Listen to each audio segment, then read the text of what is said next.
The late afternoon sun blazed over the cracked pavement of a small town gas station, its heat shimmering in waves as cars drifted in and out. The sharp tang of gasoline lingered in the air, mingling with the faint scent of fried food from a diner across the street. What seemed like an ordinary, unremarkable day was about to turn into a moment no one present would ever forget. At pump number 4 stood a woman, her old minivan rattling softly as it idled. Her name was Marissa Cole, a single mother barely keeping her world from falling apart. In just a few minutes, she would face both cruelty and a rescue she never expected. But before we dive deeper, pause for a second. If you believe in kindness, second chances, and the courage to stand up for what's right, please like this video, share it with someone who needs a little hope, and subscribe to Stories of Kindness. Your support helps us continue telling stories that remind the world of the good that still exists. Marissa's day had already been a storm before she even arrived at the gas station.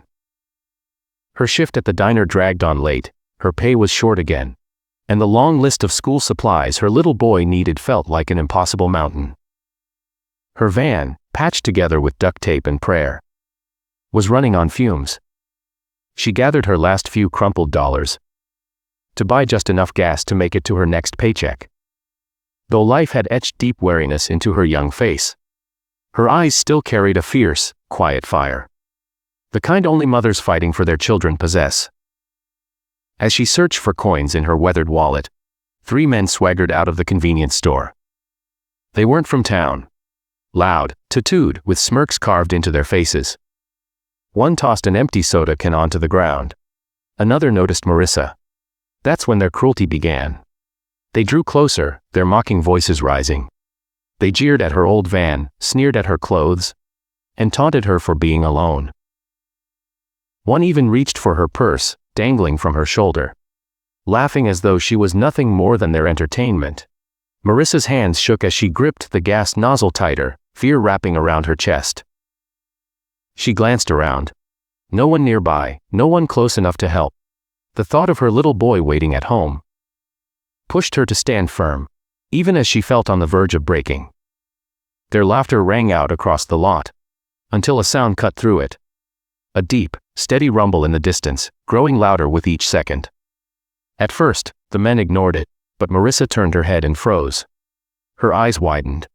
Storming in like thunder came nearly a dozen motorcycles, their chrome flashing under the blistering sun, their engines roaring like wild beasts. The ground seemed to quake as they rolled into the station, one after another, forming a line that was both intimidating and awe-inspiring. It was the Hells Angels. The bullies stiffened, their cocky grins fading. These weren't just men on bikes. They were legends in leather, carrying an aura that silenced the air itself. Their leader, a towering man with streaks of silver in his beard, and eyes sharp as steel, swung off his Harley. His boots struck the ground with authority as he moved forward, his cut bearing the insignia that made even hardened men think twice. Without speaking, he and his brothers surrounded Marissa in a protective half-circle, their presence a wall no one dared challenge. The thugs stammered excuses, trying to laugh it off, but their voices faltered under the heavy silence of the bikers. The leader didn't need to raise his voice. His stare alone delivered the message: leave now, or regret staying a second longer. Within moments, the men stumbled back, scrambling into their car. Tires screeched as they sped away, leaving behind nothing but their cowardice. Marissa's knees threatened to buckle, the rush of fear and adrenaline colliding inside her. She let out a shaky breath she hadn't realized she was holding. The bikers stood watch for a moment longer, ensuring the danger had truly passed. Then the leader turned to her. For a second, Marissa braced for judgment, for her worn clothes, her battered van, her fragile state, but his eyes held no pity, only respect. He gave her a single nod, the kind that said, "You're not alone. You stood tall. We've got your back." One biker quietly pressed a few folded bills into her hand. Another popped the hood of her van, tightening a connection and topping off her oil from his own supply. They worked without needing thanks, their actions louder than words. Tears slipped down Marissa's cheeks. Not from fear, but from gratitude, After years of carrying her battles alone, strangers had stepped forward to stand beside her.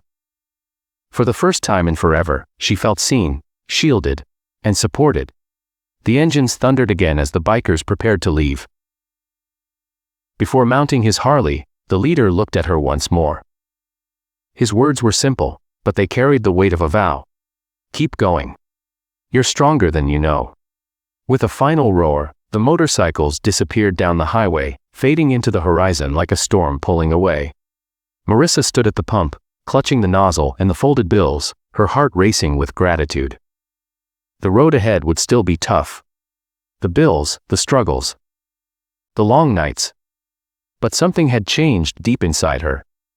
For the first time in a long time, she believed that light could break through even the darkest of moments.